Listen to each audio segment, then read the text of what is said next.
So,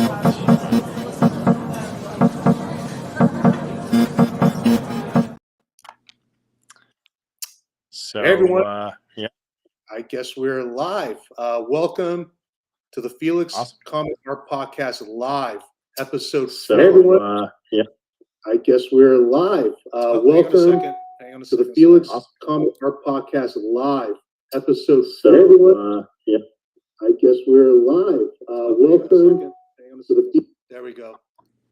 Sorry about that little feedback was there. cool. No But worries. this is our YouTube version of our podcast. We have a guest every episode. First one was Daniel Warren Johnson. Second one was Trad Moore. Third episode features Sanford Green. And now for our fourth episode, we welcome the latest artist to join Felix Comic Art. And this is a big deal for me. I'm very, very excited to welcome Mr. Steve McNiven. Thanks so much, Steve. Hey, thanks for inviting me. This has been, a bit of a long time in the making. We've been talking back and forth for quite a bit. I'm excited to finally get this moving through and out into the public. Right. This goes back many years ago. I've been following your work for a long time, and I really enjoyed Civil War and Old Man Logan. But I'm not a real voracious reader of Big Two. But what really got my attention is following you on Instagram and seeing some of the work you were doing just for fun. And we're going to get into all that as we go along in the show. And at the time, I think you were in between reps, and I was not at a point where I was really bringing on any new artists. So it took a few more years for us to reconnect. But I couldn't be more excited for you to join us now, Steve. And again, it's our honor, and thanks so much for coming.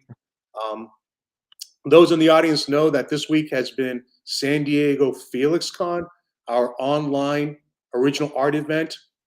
Big drop every day. This is our fourth year in a row doing it. It was born out of pandemic, but it's been so popular. We've been doing it ever since. This is our fourth one, and we usually have a surprise drop during the week. Close out the week with a big surprise drop, and it's fun hearing people guess they think the drop's going to be. I heard the number one guess was Trad Moore's Doctor Strange. That's a pretty good guess. We did have a Trad Moore drop at our first San Diego Felix Con to close out the show, but it is not Trad Moore. Nobody guessed that we'd be welcoming aboard a new artist. So here we are. That's very cool. Very exciting. And that last drop is usually something special, and I think everyone's going to be very happy to see art we are making available tomorrow. We're going to preview a lot of the art tonight. But before we do that, let me welcome into the room in our audience ML, DC Patrol, Comic Art Channel, who's my pal Jason, who's actually running the show behind the scenes. This is Jason has helped me produce Felix Comic Art Podcast Live, our YouTube edition from the first episode, and he's back again. Thanks so much, Jason. Michael Patrick Sullivan, Mike, Victor Bracamontes, Adam Barrett, Callum Johnston is a name I think you know, Steve. That's right. Callum is the owner of the store Strange Adventures in Halifax. And I actually have a little bit of history with Callum Johnston because I bought an original piece, a cherished original piece from Callum many, many years ago. So as a bit of trivia, if you've been to my Comic Art Fans Gallery, you've seen in the featured section, the original art cover is Scott Pilgrim #1. And I got that from Callum about 15 years ago or so. So thank you, Callum. Doug Pfluger, Levi Clinkscales, Chris Cook, Stay Still Long, Aidan Barrett, Mike Sitchie, TAMD1, Jay Morgan, Clams Casino. I'm sure that's someone's name. George Hodge, Teddy M, Jordan Wano, Jason Williams, David Kwok, big room tonight. JT, Grant Riddle, Bootlegging is a Habit, Rich, Pat L, Murdoch, Yamal Duryea, my buddy Yams, who's usually joining us. He's usually not tonight, he's in the audience. Roberto Zanzi, John McClanahan, Comic Art Boston, Jersey Lambo, my pal Lambert, and Yams, Lambert, and I will all be at San Diego Comic-Con next week. Come say hi. Marcus Way, Mark V, Ron Lim, Murray G, Sebastian, Carl Sodergren, Paul McInnes, Chuck Arnold, Easterly Art. I could go all night. Sonic Cobra, Matthew Todd. Thank you, everyone. If I missed anyone, sorry. Hi, Dylan. Shitty. But yeah, we're going to get started with the show. So going back to what I said earlier, I really just blown away by your sketches and some of the drawings and illustrations you did just for fun. And you're incredibly versatile. You have a lot of different styles, and yet they're all recognizably Steve McNiven. I think you can, you channel a lot of my favorites, but I know it's Steve McNiven. And I actually wrote you, I guess the equivalent of a fan letter when I saw one piece in particular, and we'll reveal what that was as we go along. But right. Our debut drop with Steve is tomorrow, Friday, July 14th at 9 a.m. Pacific time, noon Eastern time. So set your alarms. And for tonight, Steve is joining us from a hotel room in Montreal. He's quite the trooper. He's on the road for a show. There's a drape. Yep. There's a lamp. Exciting. Look at the lighting. It's just, mwah. Like Felix there. Yeah. No, you look like a movie star. So Steve is in town for Montreal Comic-Con. Go see Steve if you're in the area. But we're gonna, for his sake, it's very late for him already. We're gonna try to make this a quickie. Okay, and we'll have we have a little giveaway at the end too. So everyone just hang on through the show, and if you have any questions, feel free to ask. Jason will highlight that for us. And yeah, let's get going. So the first piece, we're gonna go through all the sketches. So the drop tomorrow is sort of San Diego Felix Comic-Con in a microcosm. San Diego Felix Con is famous for having a day that's devoted to sketches, a day that's devoted to covers, and with our debut Steve McNiven drop, we're combining both of those into one. You're going to be getting sketches and covers. And we're going to start off with these amazingly tight, detailed pencil sketches. And I think this is sort of you channeling Barry Windsor Smith. Definitely. Yeah, that's one of the, I was trying to throw around Barry Windsor Smith for quite a bit, trying to figure out how he does what he does. Both in the line work and then also how he colors. So this was, just stuff that I would just do for fun. And it's been around and people have asked about it for quite some time. So I figured, the best thing to do is to find the best art dealer I can find out there and bring these Instagram pieces out to see if people want to pick them up. Well, thanks so much. Superman piece, yeah, but it's. I'll hold it up. I'll hold up the originals. Sure. This is, and I'm not a pencil only guy. Generally speaking, I like ink, but these pencils are so tight. Definitely would make an exception for these. Yeah, for me it was initially just to put down the pencils and then try to get that sort of ink look. It's difficult, to for me.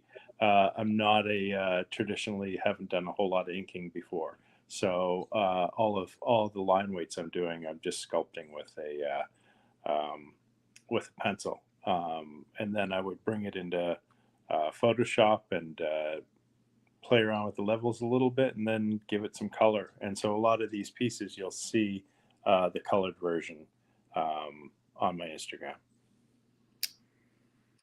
Next slide, Jason. and of course Wonder And then Woman. another one. Yep. Yeah. That's a Wonder Woman piece as well.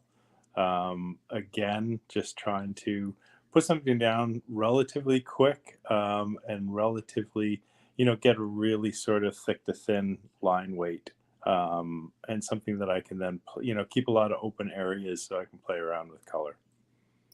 Yeah, you're super heavy with the lead. Like you see the outline of her arm, the shading in her hair. I mean, do you use the side of a pencil? Do you break a lot of pencils? With this one, it's one of those mechanical pencils, and I just get a really nice soft pencil lead, and just go at it. A lot of times, this will be this sort of the tightened up piece, and I'll have like a very rough, loose underdrawing that I'll do first, and then put a piece of paper on top, very much in a sort of animated style. Where instead of cleaning it up by erasing and changing, fixing the lines and erasing, I'll just put another piece of paper on top and light box through. And that's Well, just something I've done all my life. we can see on this piece there's some blue pencil underneath. So on this piece, did you sort of? Sometimes, yeah. Yeah, I mean, I don't know. And maybe on these ones, I just once, just roughed in a blue line and then went over with a pencil. That could be the case. Yeah, I have to look. Okay, to answer a couple questions, Tim Guerrero asks, so Steve's art will be exclusively sold by Felix Comic Art or only for this drop? The former, Timothy. Lucky us. We're going to be having more of Steve's art, but as you'll see, not everything is going to be available. We are just very happy to get whatever Steve gives us. David Brittingham asks, what kind of paper are these on? These sketches are on 8.5 by 11 paper, but super clean. And then the paper's in great condition. Mike Snitzer asked, hey, Steve, curious what happened with the Mandalorian covers you did that paid homage to Stephen Platt's Moon Knight 55 cover. Any chance to get licensed from Lucasfilm to do limited G-Clay prints? I can answer that one because we've sort of had to deal with Marvel and Disney, and it's getting tougher and tougher to do licensing. However, I'm sort of I guess this is not a secret anymore, but Marvel approached me to do some work for them, which I guess I'll just leave it at that. But we're having meetings while I'm in San Diego. So anyway, maybe we'll see. Maybe we'll see. Yeah. Yeah. Okay. Next, please. So real quick, Steve, Matt Todd asked, will Steve be open to taking a commissionless sometime down the road? Definitely. Yeah. I mean, I get a lot of people asking me for commissions, and at this point, it's going to run through Felix. So Felix and I will be talking about opening up commission lists. He has a really good way of doing commission stuff. So yeah, we'll get that going. It might take a little bit, but we'll have that going, and it will be going through Felix. Thanks a lot, Steve. So as you can imagine, when we announced on social media just a few hours ago that you're joining us, that your drop is tomorrow, I'm sorry everyone if I haven't gotten back to your emails yet. Just so many emails with all these questions, and yeah, you're hearing it straight from Steve. So this is great. This is a Daredevil. Oh, thanks.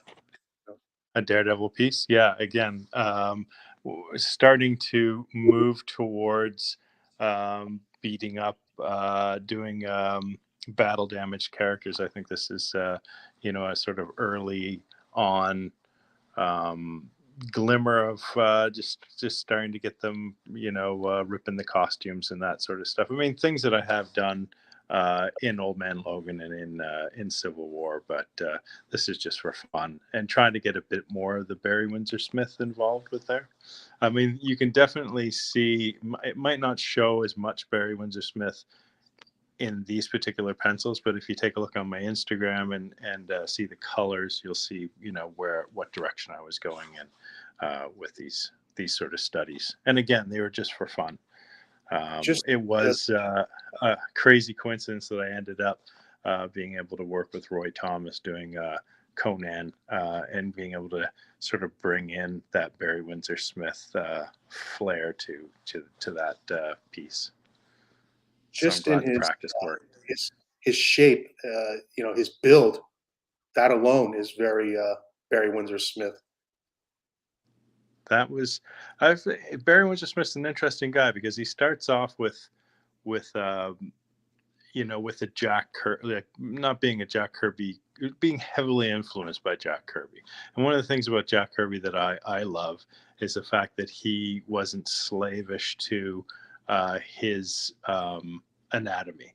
That his anatomy wasn't like accurate, but it gesturally was accurate. And Barry Windsor Smith brought that to his early stuff, and then he started moving towards a more active sense of realism with pre-Raphaelite type of drawing, but he always retained still a sense of like gestural anatomy over completely accurate anatomy. And I think that it just makes it more lively. I think that the more slavish you are to like anatomy has to be connected this way and that way, it just stiffens it up and makes it look lifeless. It becomes an anatomy lesson, which is not the intent of my drawing, anyways. Next slide, please, Jason. This is just Dr. gorgeous. Strange. Yeah, it's just thanks. gorgeous. Yeah. Again, these are just for fun.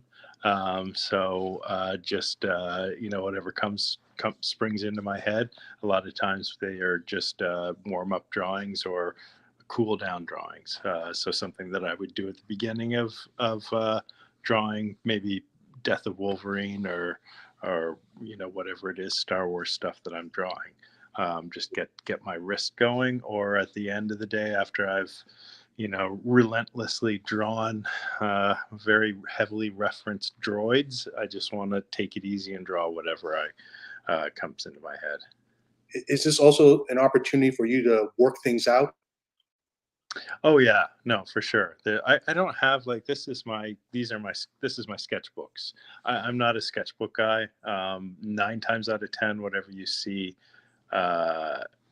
if I'm drawing something or trying to figure something out, I'm figuring it out on the page.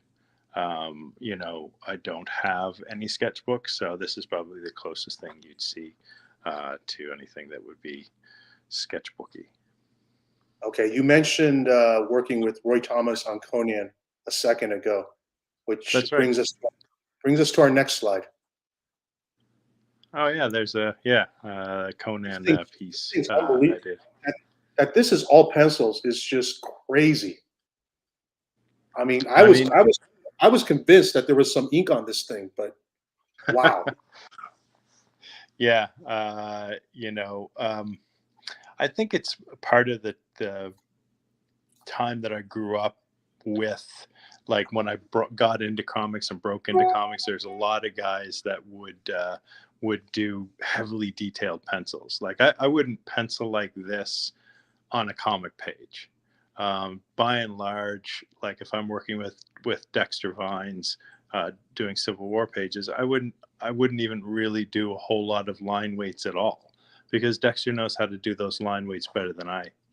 So why would I give him more work to try and figure out, Steve has got this wrong, but I guess I'll have to follow it. So I would, comics is a collaborative effort in that regard. So I wouldn't laboriously do all of my pencils like this, but this is fun. This is something for me just to do fun, where I do get to go, I would like to explore line weights and throw this stuff down and see what it looks like.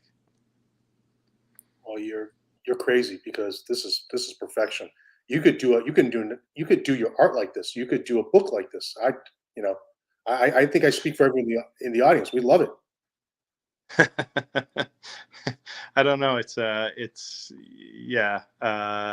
don't know if I'd want to do that page after page, that panel after panel. That would be a lot of work. Well, I guess that also emphasizes that this is a very special piece. So, yeah, I am hyping up Steve. I'm hyping up the art, but at the same time, trust your eyes. That the art speaks for itself. Okay, next slide, please, Jason. Whoops, I think you're missing one, Jason. I apologize if I didn't include it, but I'm just gonna, if you can go ahead and enlarge the screen to me, Jason, I'll show everyone the piece.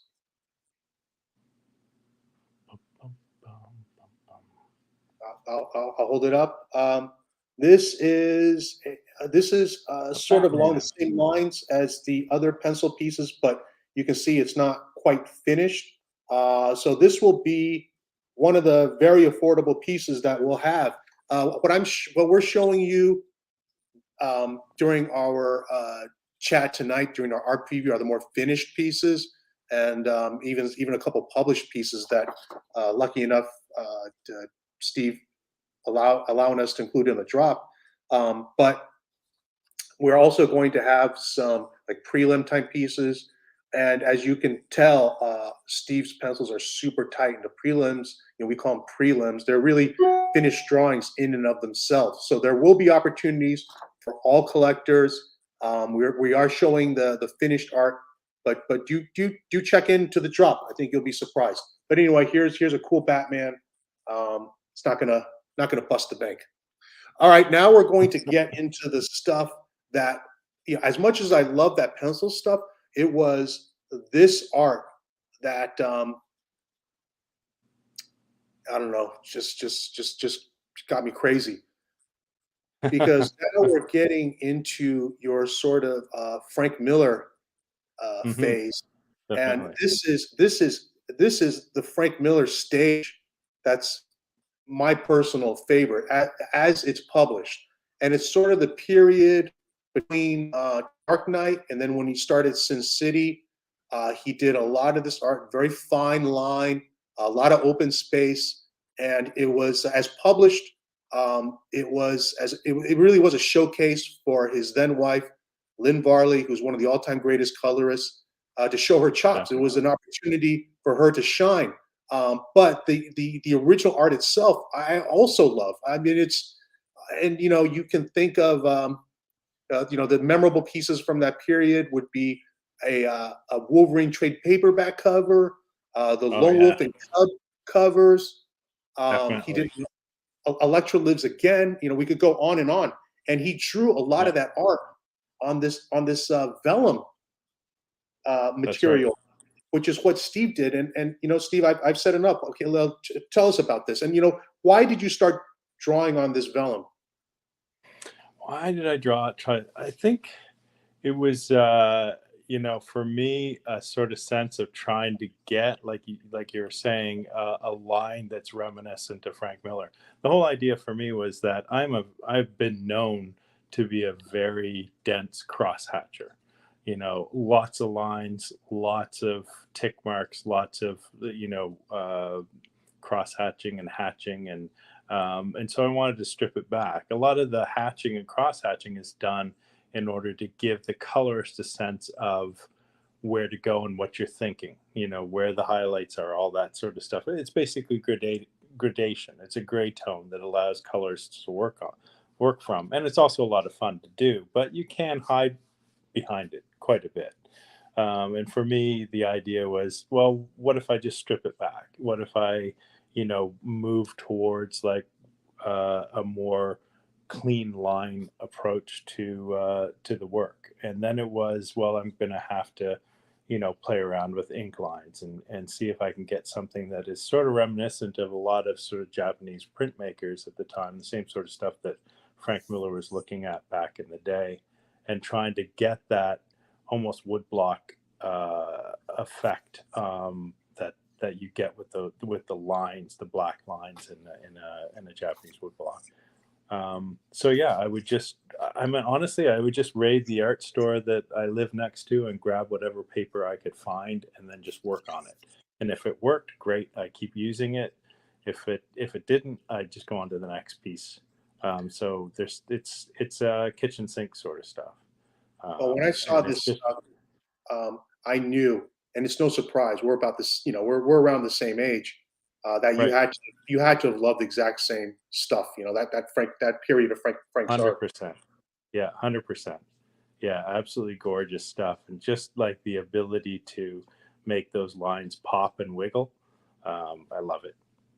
Okay, so this is the finished Miles Morales piece, which is fitting because this is the summer of Miles Morales with Across the Spider-Verse, which is, the movie of the summer as far as I'm concerned. Here's the finished piece, and I'm holding the pencil, quote unquote prelim next to it, so you can see just how tight it is. Goes right behind it. Right. So again, there's going to be something for all collectors, all budgets. Next slide, please, Jason. Spider-Man. And that's again, that's just me trying to get a different feel for Spider-Man. Get something maybe a little bit creepier, a little bit more Ditko-y, a little bit more sinewy, and again, sort of playing off what Frank was doing in Electra Lives. Again, getting that kind of form, getting a silhouette that's interesting. We need a Spider-Man book with a Spidey that looks like this. Please. Yeah, it'd be fun. That'd be fun. It doesn't have to be ongoing. Give us a mini something.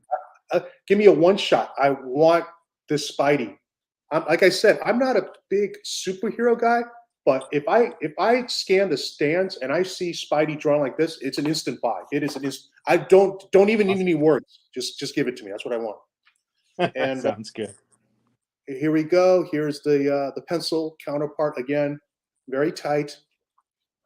Something for everyone. I can't emphasize that enough. I know. Look, Steve, very deservingly, you do have a fair market value for your art, and it's not necessarily easily accessible to all collectors. At least not the finished art, and not the published art. But we always try to make an effort to give all collectors a chance to own an original from just amazing artists. And thanks for giving us this stuff. Yeah, no, hey, it's my pleasure. It's been in the studio for a while, and like I said, I've been asked numerous times about the pieces, and I thought it's time for these to get out in the wild before I start accumulating way too many of them. Yeah, well, I'm glad, if you guys are interested in picking them up, that would be awesome. Yeah. Next slide, Jason. So there's going to be I'll just spoiler. The next few slides are going to be Spidey. So I think you probably did these like all consecutively, like just working out your Spidey in this style. Yeah, I mean, as I was working out the Spidey, I was also trying to understand how to paint backgrounds and how to incorporate a different style of background rendering for, it's at some point being able to, do comics where the backgrounds aren't delineated with lines, but are just painted in. Akin to like the kind of backgrounds that they had back in the old 60s Spider-Man show, and trying to get something a little bit more impressionistic, less straightforward. Again, trying to move away from too many lines. I think that's overwhelming right now in terms of comic book art, and in North America at least is a lot of hatching. There's a lot of rendering. There's a lot of cross hatching, and I love it. Every time I see it, I'm just amazed by it. But there is quite a bit of it out there, so it's always fun to explore, to go left when other people are going right. So, love that. That's what I was doing. But again, like with this one, it's a snow scene, so it's cold. You can see a little bit of ice on there, and that was the whole idea. Was like, oh, I'll try, seeing what I can do, painting up snow and different backgrounds. So I just do a quick Spider-Man that has like a sort of creepy feel to it, and then play around with the background. And again, it's woodshed stuff. Next slide, please, Jason. That's another Spider-Man. Yeah, and so the inking, like the inking, is fun for these sort of things. Like and inking on vellum is a lot of fun for me because it can get a really interesting line. You know, and if it's um, not going to be published, then there's never, you don't have that kind of pressure. So you generally tend to be a little bit more expressive. What did you use as reference for that pose? Because I really dig it. That's just right. You know, you just try to figure out just a bunch of different. I usually will start with like a piece of paper and just try to figure like different styles of, like, you know, the way the arms go. Again, it's trying to get a silhouette. It's so you're trying to get the legs to open up, the arms to open up, that sort of thing. I like that it's like try not to clump it too much. I like that it's graceful. It seems very, you know, Spidey-ish, but it's not overly exaggerated in that, you know, Todd McFarlane way. That's sort of, you know, ever since then you have the broken hip, right? Just the legs going Right. every direction. Like this looks like an actual pose. You know, a human. Yeah, I mean, I human. definitely I've dug into Todd's stuff as well, just to, you know, just it's fascinating to me just to see how the different people approach Spider-Man in different ways. These Spider-Mans were kind of really like less about me digging into a particular style. You know, like I said, probably more Frank Miller esque than anything, but more just like trying to put Spider-Man in a situation where I could then, you know, paint a cool background, and see how that went. So a lot of these sort of like don't have, I'm not focused in as much as, like, say with the Barry Windsor Smith drawings. You know, Frank was sort of never the technician. It wasn't always about having the tightest art or the tightest drawings. But the closest Yeah. he came was this period. And I would say this is like an even more heightened version, you know, a tighter version of what he was doing. But regardless, I love it. I absolutely love it. Thank you. Let's go to the next slide, Jason. Okay, here we go. Okay, now everyone in the audience is looking at this saying, oh, another Spidey. This is not just another Spidey. This is actually yeah, this one actually became a cover to Amazing Fantasy 1000. I got a call from Tom Brevoort asking me if I'd like to work with Neil Gaiman. He had a Spider-Man story, and you know, I was like, yes, 100%. And or maybe it was with Nick Lowe. I think it might have been Nick Lowe. Yeah, I would say it's probably Nick. And so yeah, ended up having a Spider-Man story Neil Gaiman wrote, and at the end of it, when I had the book all put together, there's like 7 or 8 pages. Nick was looking around for a cover, and I showed him some of these pieces from Instagram, and he was like, "This one looks great. Can we develop it into a cover?" So I did a little judicious moving around of things and stretching the canvas that I did, because Instagram's like a square, so there's a little bit of work going on involved with that, but yeah, became a cover. So for everyone watching, the previous Spideys you saw are unpublished. They'll be one price. This piece as a published cover will be another price. So if you are just into Steve Spidey and don't really care, go for the other ones. Those of you who, you know, want Steve Spidey and, you know, want something published, here you go. This is your chance. So actually, out of all, you know, we've seen all these Spideys, and this one is the published one. So good luck to everyone tomorrow. Next slide, please, Jason. And San Diego Felix Con is sketches, it's covers, and for the first time ever in San Diego Felix Con history, We had sketch covers as part of our sketch drop. We have quite a few of them. They all went, and so absolutely fitting that there's a sketch cover in our final San Diego Felix Comic Con, FelixCon drop, welcoming Steve McNiven. It's this gorgeous beauty, and it's got the line work that we've come to love in the previous slides, but here you actually add screen tones. Tell us about that. Yes, that's right, screen tones. That was almost directly in relation to watching Daniel Warren Johnson and his YouTube channel and doing all of his screen tone stuff. And James Heron is another guy that you rep, and just seeing those guys do that screen tone stuff and going, wow, that's absolutely amazing. And Daniel had talked about getting these particular screen tones from Deleter in Japan. So I just went online and ordered a whole, whack of them, and they came in, and I have a drawer full of them, and they're so much fun to use. I mean, they are absolutely a gas. A little fussy. Now that you've joined us, you'll be able to get them at a discount because we are friendly with Deleter, and we order them in bulk, like by the pound, by the inch, and we get a deal. So yeah, another perk, Steve.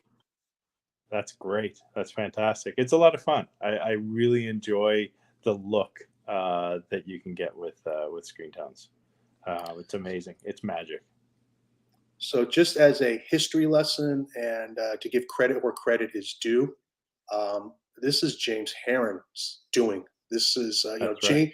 So James is, as far as U.S. comics are concerned, of course, screen tones went back 50, 60 years. Have been used in advertising art, was then incorporated into comics, then sort of fell out of favor. And it's only in the last, say, 10, 15 years that they've been reintroduced into American comics through manga. And it was James Heron who is sort of the first in the West to adopt it and popularize it. And he's the one who taught Daniel how to use screen tones. And I was there. I witnessed history. It was at Emerald City Comic Con in, I think, 2014, when Daniel asked James to show him, and it was just the two of them watching the two of them in this exchange of ideas or this transferring of ideas was I'll never forget it. And you can see Daniel's obviously taken that and run with it, and he's always given James credit. But yeah, it was James Heron. But you know something, Steve, it's great that you're also using it. That's fun to do. It's a blast. This is beautiful. This is beautiful. Oh, thanks. Okay, thanks. Spidey's show is over. Next slide, Jason. Tell us about this. Right, piece. Yeah. That's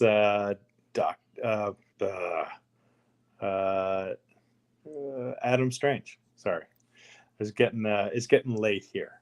It was. I know Mitch Gerards was doing. Tom King they were doing a Adam Strange book, and I got very excited about it, and just sat down and was like, you know what? I think I'll draw him up. What a great character. Sometimes that happens. It happens to me a lot. I get very inspired by all kinds of people's artwork and what they're doing, and how exciting it looks and stuff like that. I'm still very much a fan of comics. And all the different mediums that you can do, whether it's like tons of cross-hatching or open line, or I'd love to dig into Hairgay type of storytelling, and there's just not enough time in the day. It's very fun. Okay, you can see that was a great one to color. Yeah, the scan doesn't quite accurately reflect the art, and we'll fix the scan. Yams is in the background. He's still playing with the scans, but you can see what the actual art looks like, and it's right smack dab in the center of the paper or the vellum, and it presents beautifully. This is a remarkable piece, and I would imagine, Felix, and I know I haven't talked to you about this, but I would imagine that it wouldn't be too difficult for us if there was someone that, if people buy these particular ones, say this Adam Strange, for me to send you the color file for you to print off a color version for Sure, the owner sure. as well. Yeah, that'll be fun. That'll definitely be fun. Uh, next piece is something special, Oh and man, so this much fun. this was the piece that I think inspired my original fan letter to Steve. As a, I know it's a cliche. You guys are tired of hearing me talk about my love of Dark Knight Returns, but I saw this piece. I said, that is freaking perfect Dark Knight.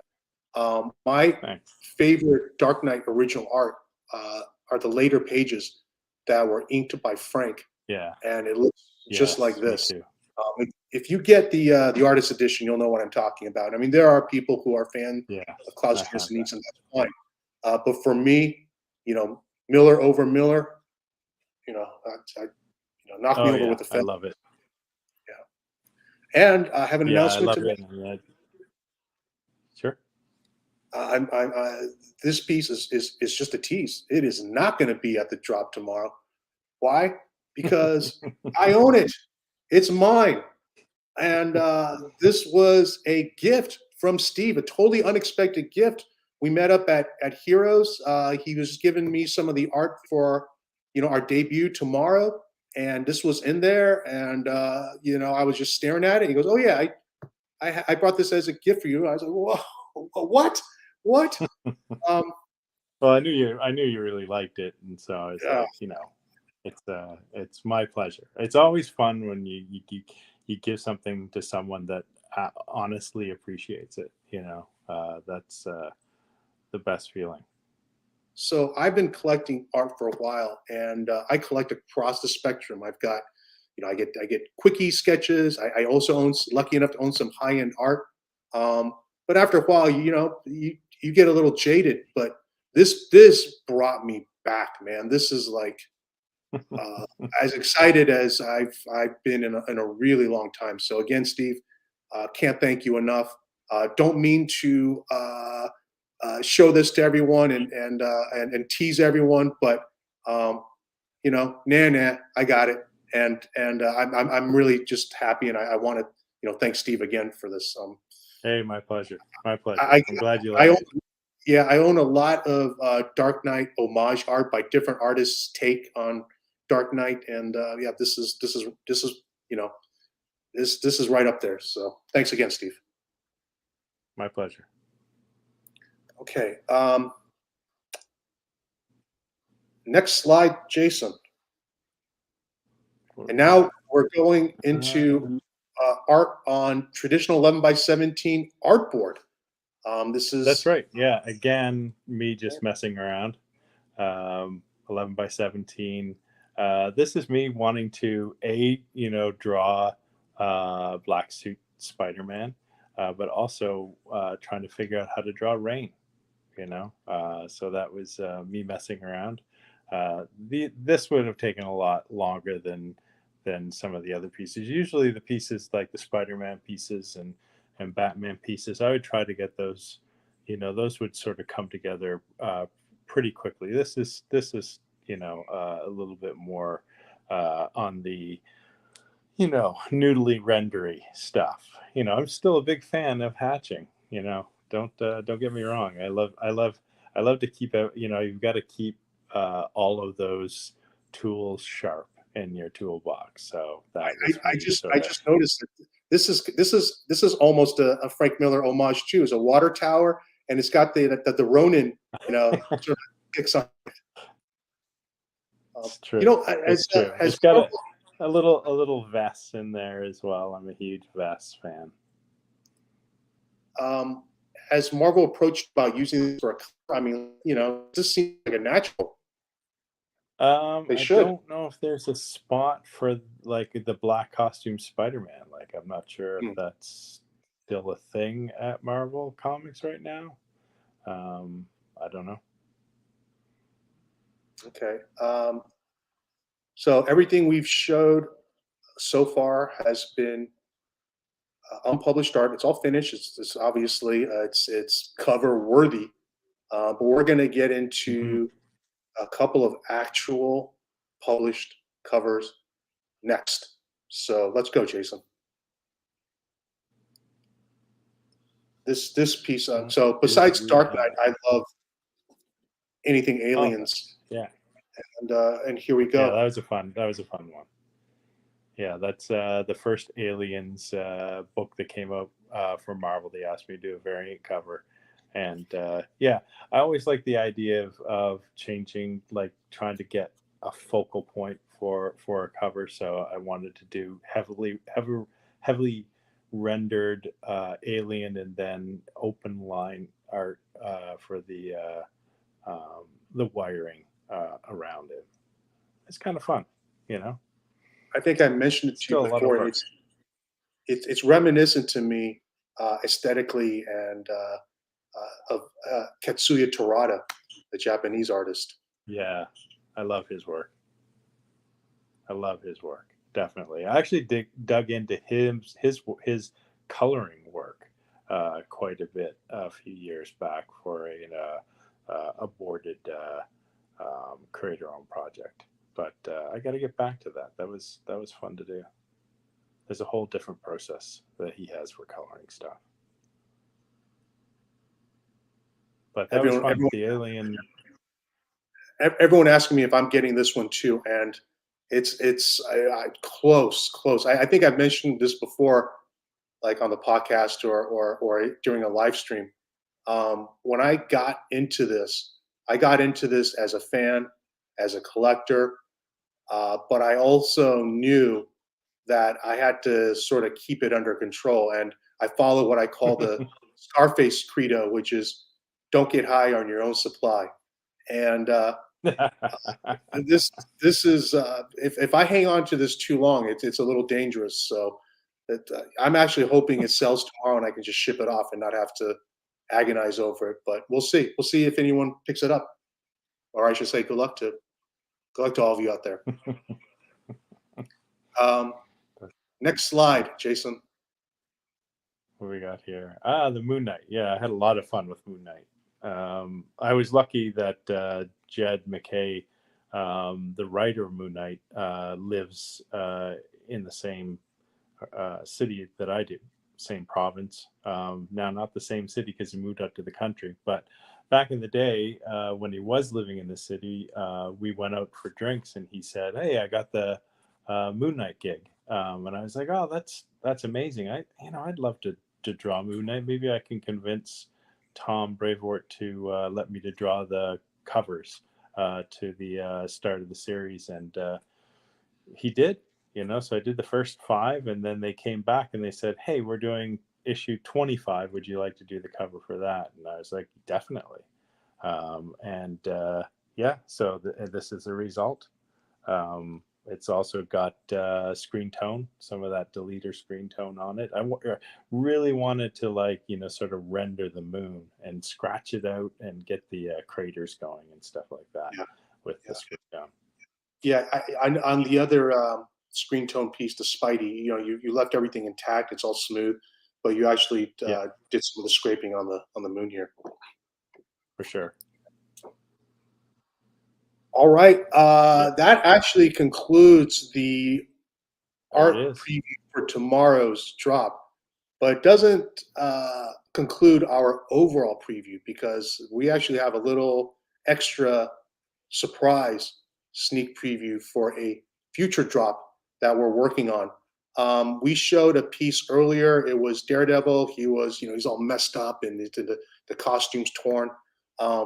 Steve has sort of come up with this battle damaged aesthetic in his pieces, and he's having a lot of fun with it. And we're going to I have am. a future drop that's going to be battle damaged art. So I'm going to show off some of the pieces that we are gathering for a drop in the future. But you get your first look at it tonight. And let's go, Jason. There it is. That's the first one, the OG. It's the first time I really started digging into, pulling the images all the way through color traditionally on board with markers and color pencils and all that sort of stuff. A lot of fun. So this was sort of the launching pad. Once you did this, it just inspired something in you, huh? Yeah, I just couldn't get enough. And I know when you do sketches at shows, this is a very common request now too. Definitely. I kind of do it anyways. Nowadays, I ask them if can I tear up the costume a little bit, and people don't seem to mind. Danny, sorry, Steve's not going to be at San Diego Comic-Con, but for anything regarding any commission opportunities, please make sure you subscribe to my newsletter. Just go to felixcomicart.com, scroll down, enter your email, and you'll be subscribed to our newsletter. Whenever an artist is available for commissions, we let everyone know via the newsletter. Commission opportunities are offered exclusively to subscribers, so make sure you subscribe. You know who else? You know who else does this battle damage look a lot too is our own Ryan Otley. You know, because of his work on Invisible and also very popular. When I saw this art online, and then especially when I saw it in person, it reminded me a lot of the similar kind of commission work that Travis Charest was doing in the mid-aughts. And I'm thinking to a particular group of commissions he did around 2006 through my pal Steve Morger. And they did a lot like this. I don't know if I've seen sometimes you have sort of a Travis Charest look. I mean, were you kind of going for that here too? For this one, I mean, honestly, Travis is like just ingrained. He's the OG guy for all of the cross hatching guys, from Jimmy Chung to Olivier Coipel, me. I mean, the list is it just goes on, and it seems like every couple of years another person, looks at Travis's stuff and goes, "Wow!" Like, the guy's an absolute genius. When I first started in comics, when I finally got to Marvel, I was like, I want to figure out how, like, a style that I can, be commercially successful with. And so you know, how you draw something and how you tell stories, are the two sort of flip sides of the same coin of like how to be successful in comics. And so for me, I was like, well, I absolutely love Travis Charest's rendering, and I love Brian Hitch's widescreen storytelling. So I'm going to see if I can marry the two of those together. That was the sort of North Star for me for a number of years. So Travis's rendering style is just ingrained in my brain now. So I'm not surprised that you see it in there. I see a lot of people are excited about the possibility of commissions, and I just want to emphasize it's not going to happen anytime soon. So it's great that it's a possibility, and that it will happen down the line, but it's just not going to happen anytime soon. Yeah. Okay. Not quite anytime soon. Yeah. It's funny. Ryan Sook joined us in 2019, and it's the same thing. Immediately, I'm flooded with all these questions. Is he going to do a commission list? When's his commission list going to open? And it's like the spirit is willing, but the flesh is weak. Ryan was very, he wanted to do commissions, but 4 years later, we still haven't taken a list yet. So that's just the reality of the situation. Everyone, don't mean to get everyone's hopes up, but let's be cautiously optimistic. Okay. Yes, I agree. Next slide, and Wolverine. There he is. I mean, I love drawing Wolverine. I've drawn him a few times in my career, and great stuff. It's fun to bring it all the way through to color. Next slide, Jason. Captain Marvel. Yes, Captain Marvel as well. Yeah, it's yeah, it's just fun to fun stuff to draw for me. I don't know what that says about me, but it's fun. Next slide, Jason. Wow. A little Dark Knight Superman. Yeah. Yeah, real hunched over, and I like that meaty fist, that giant fist. Giant fist, yeah, definitely. You have to have the giant fists if you're gonna do Frank Miller Superman. Yeah, this Superman's been through. What was the inspiration to do battle damage pieces? You know, I think just doing Civil War, having Cap being beat up and being allowed to rip costumes. Same with Old Man Logan. Just something I find really interesting. Honestly, it's not. It's more of a technical thing. It creates interesting visual noise, and creates a more dynamic figure than if it's just not beat up. Like there's more action, and it's also there's story stuff, like how did he get beat up and what happened and all that sort of stuff that you don't get normally with just a character just kind of standing there in their unblemished tights. What are you using for the colors? Using for the colors, I use mostly like Copic markers.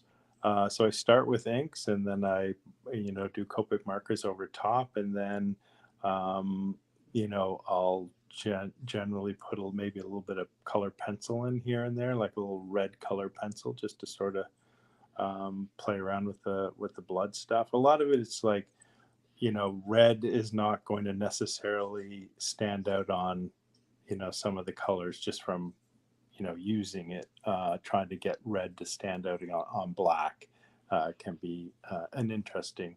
You're not going to be able to get a red Copic to stand out on a black Copic. It's just not going to work that way. So it's a lot of playing around trying to figure out stuff. But there's by no means I am not an expert. I just play around with something until I happen to find something that works, and I'm like, oh look, that works, and then you just file that away. And it is just cooking. There's no books. If there was books, I wouldn't even read them. It's not fun. It's not fun to know the answers. I prefer to learn them, and the best way to learn them is just trial and error. I'd rather fail than succeed right off the bat, because every time you fail, you learn so much more than you will if you just I can do that super easy, and then I can do this super easy. You're just never going to learn anything. Never going to have a challenge. Never going to like have that feeling of like, aha, I figured it out. So it's just play around, have fun. That's what I tell other artists anyways. And we close out the show for real this time with our very last piece. Drum roll, Jason, let's go. My man. Another Batman. Awesome. Yeah, fun to do. A little Dark Knight. What can I say? Yep. I am a Frank Miller mark. So we've got I think we showed about 5-6 pieces. It's the beginning of what's going to be a battle damage themed art drop. These are not going to be available tomorrow, full disclosure, but just give you a look at what we're working on. That'll be coming down the pike. So that's the art show. We always like to give away some prizes, just something fun. Thank you guys for showing up, and I'm going to show off our first prize right now. You've seen this before, but not quite like this, and it is our official Felix Comic Art wireless device charger, signed by Steve McNiven. And we're giving this away for free. Jason's going to conduct the drawing from the back end. And if you want to be included, type a comment with 4 letters, SDFC. And you should know what that stands for by now. You want to enter the drawing for our official Felix Comic Art wireless device charger, signed by our guest of honor, latest superstar artist to join Felix Comic Art, Steve McNiven. Just type in SDFC in the comments. We'll give you guys all a chance to do that. While they do that, Steve, anything else you want to tell us? Come see me in Montreal. I'll be over there tomorrow. And other than that, like, you know, if you're going to San Diego, have fun, you know, enjoy it. Maybe we'll do it next year. I would love it if you could do San Diego next year. Yeah. Okay, we got 52 entries. Let's make a plan. All right. Let's do it. 54. Give everyone a chance. And what the heck? We're actually giving away 2 prizes. 2 prizes. We're going to do 2 drawings. First drawing is for the Steve McNiven signed wireless charger. Second prize is what I'm wearing. Our SDFC 2023 limited edition exclusive T-shirt. This T-shirt is available to everyone who participated at SDFC this week. You can get the T-shirt as an add-on. We will be printing them to order, and then that is it. This is your one chance to get the shirt. It is extra cool because it's got just killer art embedded into the letters. I had a great printer here for many years. He closed up shop due to the pandemic. I was looking for a replacement, and my pal, Jerry Ma of Epic Props. If you've gone to New York Comic Con, Jerry is set up at every New York Comic Con. He usually hosts guys like Walt Simonson, Jeff Darrow. Jerry's a great guy, and he knows a lot of people. And his business is he does T-shirts, and thanks to his help, we're getting these done in Brooklyn, New York. It's pretty crazy. I'm in California, but we're getting our shirts done in Brooklyn. They're getting shipped to us, and these guys really do amazing work. Like their screens are super fine, and you'll appreciate it when you see these in person. We got Daniel Warren Johnson's Do a Power Bomb, Andrew McLean's Headlopper, James Herron's Ultra Mega, Chad Moore's Luther Strode, Ian Bertram's Little Bird, Matthias Bergara's Step by Bloody Step, Nick Dragata's Ghost Cage, and Cliff Chang's Paper Girls, all creator-owned properties that won't get us in trouble with Big Two. So anyway, this shirt is available to you guys to a lucky winner tonight. We're going to give it away. And thanks to everyone who ordered this shirt. It was an add-on with their orders this week. And we've had, at this point, we've had right over 200 orders. We have 203 pieces sold, and we've sold almost 150 shirts. That means almost 3 out of 4 orders got a shirt. And what you guys don't know, and you guys know now, I'm gonna announce in our SDFC 2023 wrap-up newsletter is that all proceeds from the sale of this shirt will benefit my charity, LouFamilyFund.org. And it sold way more shirts than I had anticipated. But thank you all. Wear it proudly, and I think we're good to go. We got 62 entries. Jason, let's draw for the charger.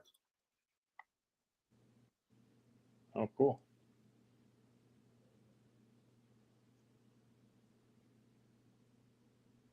Winner Dustin Whitney.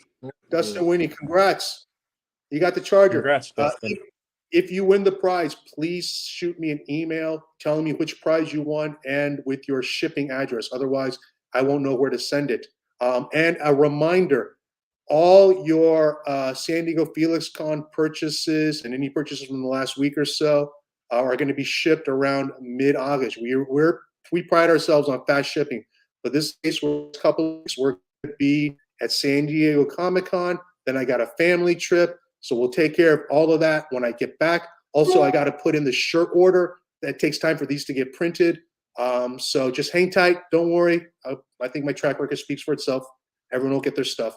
But congrats, Dustin. All right, Jason, we're gonna draw again. Can we use the? Oh, he's going right for it. All right, here's for the shirt. Who's gonna win this shirt? We got size small to 2XL. Winner, ML. ML. Congrats, ML. Congratulations. All right. The funny thing is, you know what? ML is going to get one anyway. I was going to give one to ML at San Diego. ML has been a very, very generous donor to Lou Family Fund, and I was going to give one to ML anyway. Let's draw again, Jason. Let's draw again.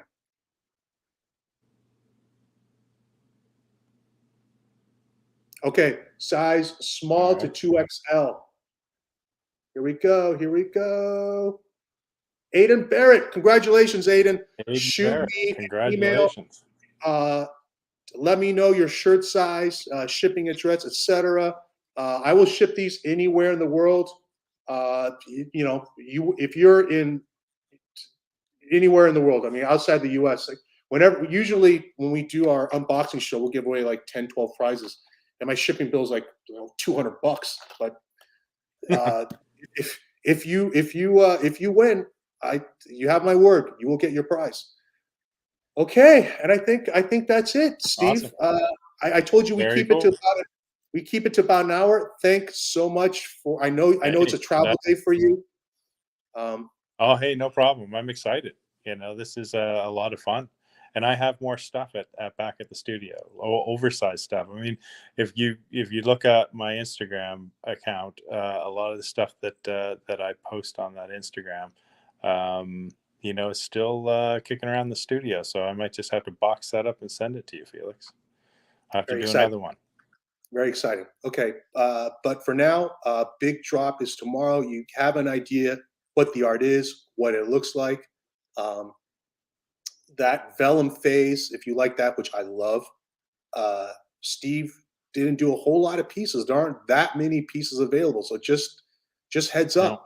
Same with those pencil pieces, not that many available. So we're sort of grouping the stuff together by type in the drops, and like we're working on the battle damaged art.